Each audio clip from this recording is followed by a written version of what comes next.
Bienvenidos al Bibliófilo. En esta oportunidad les traigo un libro bastante emotivo.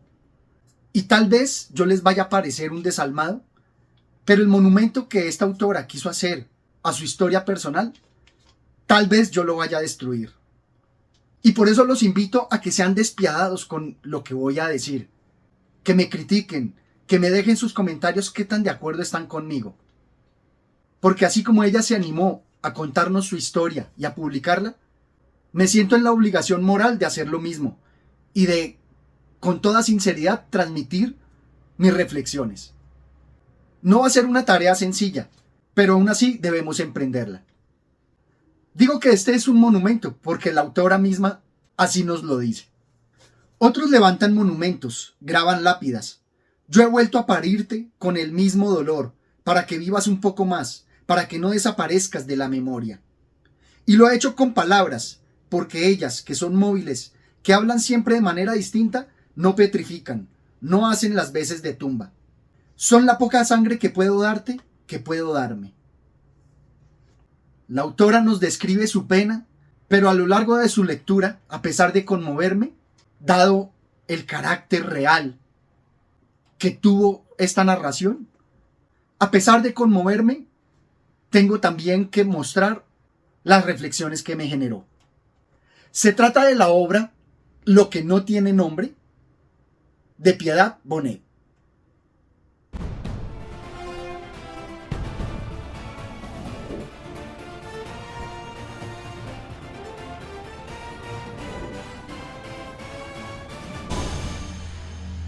En esta obra, la autora nos abre su corazón, nos va a contar su tragedia, la tragedia de la muerte de su hijo.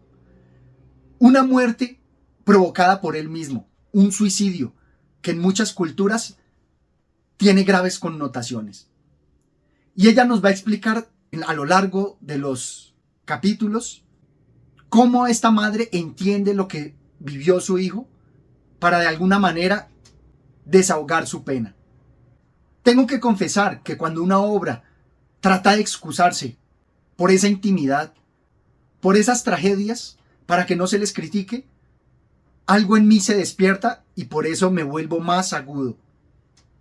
En el caso particular, empecé a relacionar esta obra con también otras similares, como por ejemplo La muerte de Giacomo Turra, de Germán Castro Caicedo, o El olvido que seremos, de Héctor Abad Faciolince.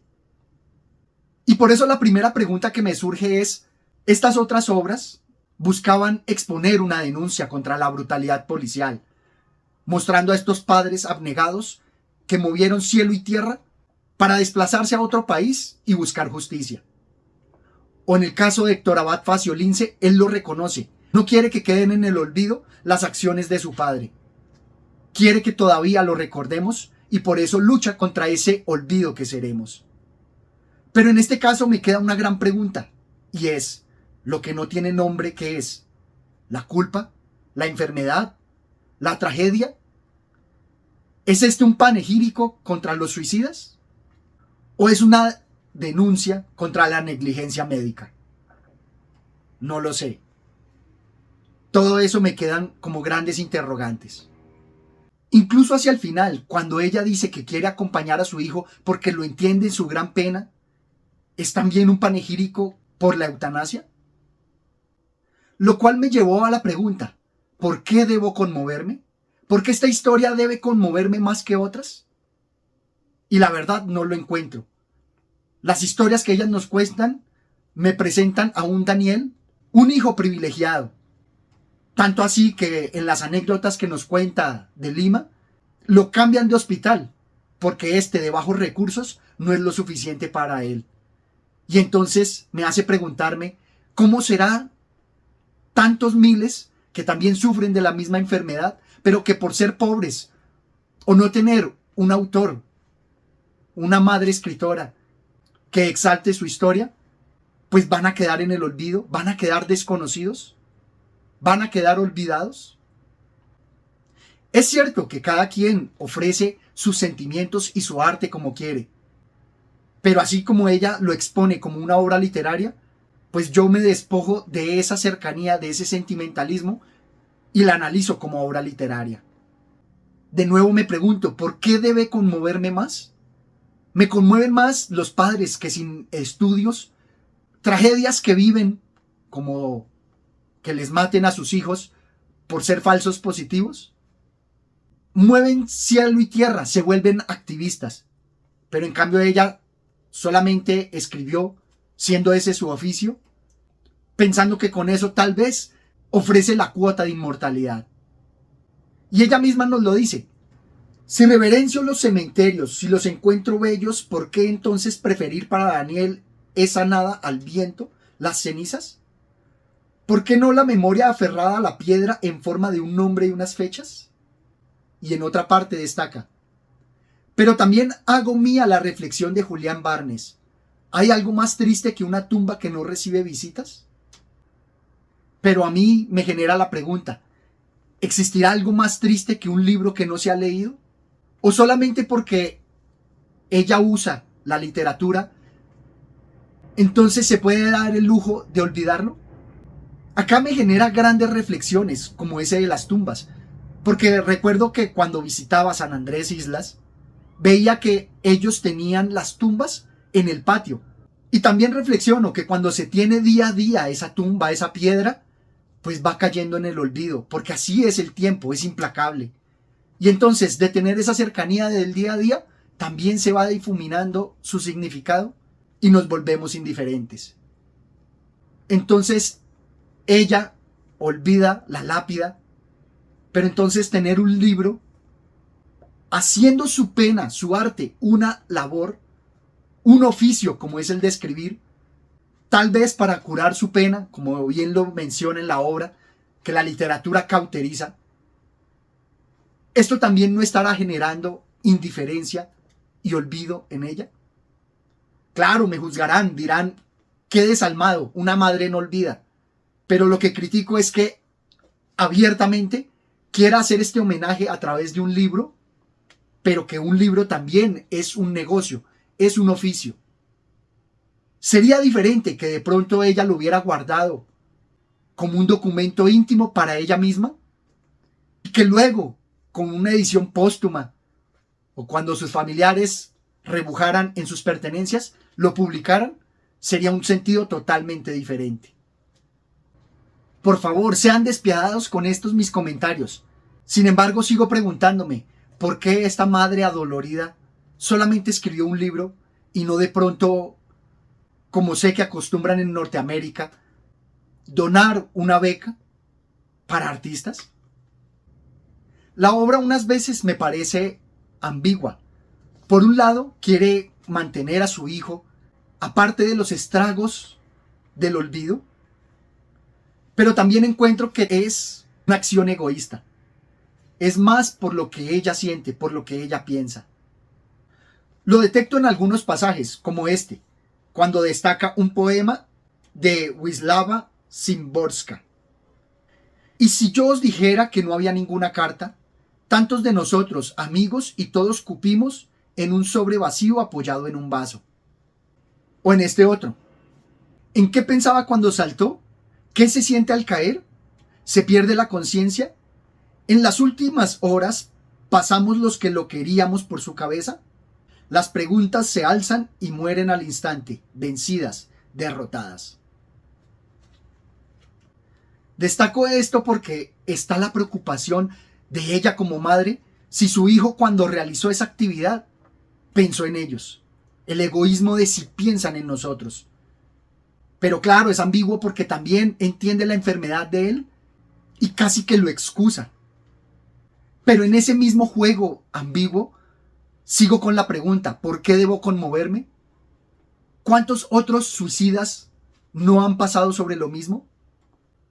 ¿Por qué esta tragedia, que es como una tragedia de la naturaleza que le dio esta enfermedad mental, por qué debe conmoverme más que otras tragedias del día a día, donde madres pierden a sus hijos en accidentes, o incluso tantos enfermos de adicciones a las drogas, cuyo suicidio no se da en una acción puntual, sino que se van deteriorando día a día, año tras año? De nuevo pienso que las herramientas literarias que ella tiene son muy valiosas, Se nota que en su pena se refugió en la literatura y esto le permitió salir adelante. Pero yo como lector no hago más que preguntarme sobre los muchos otros. ¿Me conmovió? Por supuesto que sí. Pero como lector también me generé estas preguntas. Y es que pienso que los seres humanos no somos tan distintos unos de los otros. Yo también me he sentido profundamente angustiado por el futuro, por el fracaso. Pero la autora pareciera destacarlo a él como alguien diferente. Y es que el ser humano tiende a verse diferente a los demás, como si nuestras propias penas fueran exclusivas. Ella nos dice, ¿y el miedo a la locura? ¿Y el miedo al fracaso en su arte? ¿Y el miedo a la soledad, a la falta de amor, al abandono? Eres distinto, peligrosamente distinto, debía decirle su adolorida conciencia. Sí, así nos dice a muchos, que nuestras penas son exclusivas, que somos distintos. Pero la obra, a pesar de ser bella, no por eso me parece inmortal. No dejo que los sentimientos me obnubilen y evalúe la obra de manera distinta por la conmoción que me generan. Creo que la literatura debe conmover, pero no a cualquier precio. Como lo veíamos en otro de los videos, los lectores queremos ser engañados, pero no de cualquier manera. Hay ejemplos innumerables de cómo pueden conmover sin excusarse en historias particulares, en dolores íntimos y personales, para ofrecer literatura inmortal. ¿Quién no se ha conmovido con El Ruiseñor y la Rosa de Oscar Wilde? O con ejemplos más actuales, con Temporada de Huracanes de Fernanda Melchor. Y claro, me dirán, ojalá no le pase. Por supuesto, yo no quiero que me pase. Y no quisiera verme inmerso en una tragedia de este tamaño. Pero así como extraemos enseñanzas o sentimientos de las obras, debo levantar mi voz y mostrar que también esta es una familia privilegiada y tal vez los métodos de enseñanza que en la actualidad estamos siguiendo no son los mejores. ¿Será que Piedad se mostraba demasiado permisiva? Aquí en unas líneas temo notarlo. Nosotros aceptamos su decisión de desertar de la carrera con preocupación disimulada, pues creemos firmemente en la autodeterminación y el libre albedrío. Pero unas semanas más tarde, después de ver que los planes que ha hecho, ir a nadar, tomar clases de francés, no se realizan y que permanece encerrado en su cuarto, le proponemos que se vaya unos meses a Nueva York.